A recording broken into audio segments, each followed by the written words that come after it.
Hey everyone, welcome back to the channel. Today I want to tell you a story that stayed with me long after I finished writing it. A story about silence, hope, in a moment that seemed impossible until it happened right in front of everyone's eyes. I remember the day the news first spread across the city, not as gossip but as something heavier, something people spoke about in hushed voices. A famous millionaire, one of the most powerful and respected men in the country, had finally welcomed his first child after years of waiting. The joy should have been complete, the kind of happiness money could decorate with the finest doctors, the grandest celebrations, and the most luxurious nursery anyone could imagine. But that joy was cracked by a truth no amount of wealth could fix. His son was born deaf. From the outside, people assumed the family would handle it easily. After all, what could money solve? The best specialists were flown in from different countries. The child was tested again and again. Machines beeped, screens glowed, and doctors spoke in careful, professional tones. But every test confirmed the same thing. The child could not hear, not even the faintest sound. I want you to imagine what that felt like for the father. This was a man who controlled boardrooms with a single word, who moved markets with a phone call, who had built his empire from nothing. Yet when he stood beside his newborn son's crib, watching the baby sleep in total silence, he felt smaller than he ever had in his life. The mother tried to be strong. She learned sign language almost immediately. She read books, attended therapy sessions, and smiled whenever she held her son. Even when her eyes were tired from crying at night, she whispered words into his ear even though she knew he couldn't hear them. Because some part of her believed love might travel through ways science couldn't measure.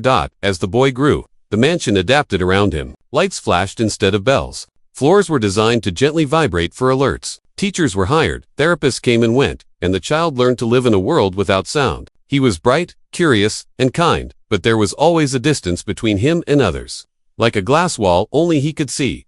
The father watched all of this from a distance at first, burying himself in work. But guilt has a way of catching up. One evening, when the boy was about 5 years old, the father sat beside him on the floor and tried to teach him a simple game using blocks. The boy laughed silently, his shoulders shaking, his eyes full of joy. And that was the moment the father broke. He turned away so his son wouldn't see the tears, because he realized he would never hear that laugh. Years passed. The boy grew taller. His intelligence became impossible to ignore. He communicated beautifully through signs and writing, but the world was still loud around him in ways he couldn't access. School events, crowded rooms, and even family gatherings often left him feeling isolated. Then came the day that changed everything. It started like any other charity event. The millionaire hosted these often grand gatherings meant to raise funds and show the world that success could be generous. The ballroom was filled with soft music, elegant guests, and polite applause. The boy, now 10 years old, stood beside his parents, calm and observant, reading lips and faces instead of listening to speeches.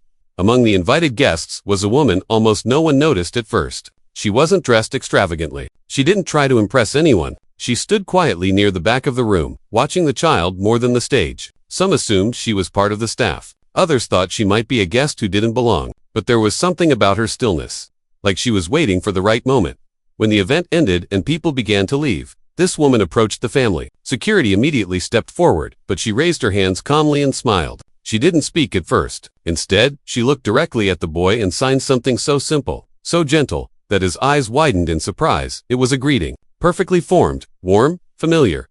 The boy signed back instantly, his face lighting up. The parents froze. Very few strangers knew sign language well enough to communicate so naturally, especially in a room like this. The woman finally spoke, her voice soft but steady. She said she had worked with children like him for many years. She said she knew his condition was considered permanent. And then she said something that made the father stiffen. She said she believed there was still hope. The father's first reaction was anger. Hope had been dangled in front of them too many times before. He had paid fortunes to experts who promised miracles and delivered disappointment. He asked her bluntly what she wanted. Money, fame. She shook her head and said she wanted nothing. She only asked for a few minutes alone with the boy, in a quiet room.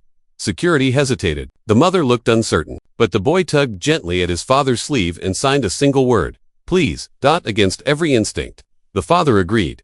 They moved to a small private room away from the noise. The woman closed the door, knelt in front of the boy, and smiled again. She reached into her bag and pulled out something mysterious. It wasn't a machine, or a medical device, or anything that looked expensive. It was small, delicate, almost ancient looking, wrapped carefully in cloth. The father crossed his arms, unimpressed. He had seen cutting-edge technology fail. How could something so simple do anything at all? The woman explained slowly. She said sound wasn't just something the ears processed. She spoke about vibration, about pathways, about parts of the brain that could be awakened under very specific conditions. She said most people had forgotten these methods because they weren't profitable, weren't fast, and didn't fit into modern medicine's neat boxers. She asked the boy for permission before doing anything. He nodded eagerly. She placed the object gently against a specific point near his ear, then another near his wrist. She asked him to close his eyes. The room fell completely still. Seconds passed, then minutes. The father felt ridiculous for even being there. He glanced at the mother, whose hands were clasped tightly,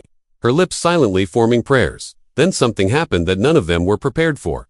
The boy's eyes opened suddenly. His expression changed, not into fear, but confusion, then shock. He looked around the room, his breathing quickening. His hands began to shake. The woman stepped back immediately. Watching carefully, the boy signed a question with trembling fingers. "What is that?" The mother leaned forward, confused. "What is what?" She signed back. The boy's eyes filled with tears. He pointed toward the door. He pointed toward the ceiling. He pointed toward his own chest. And then he signed something that made the father's knees nearly give out. "I hear something."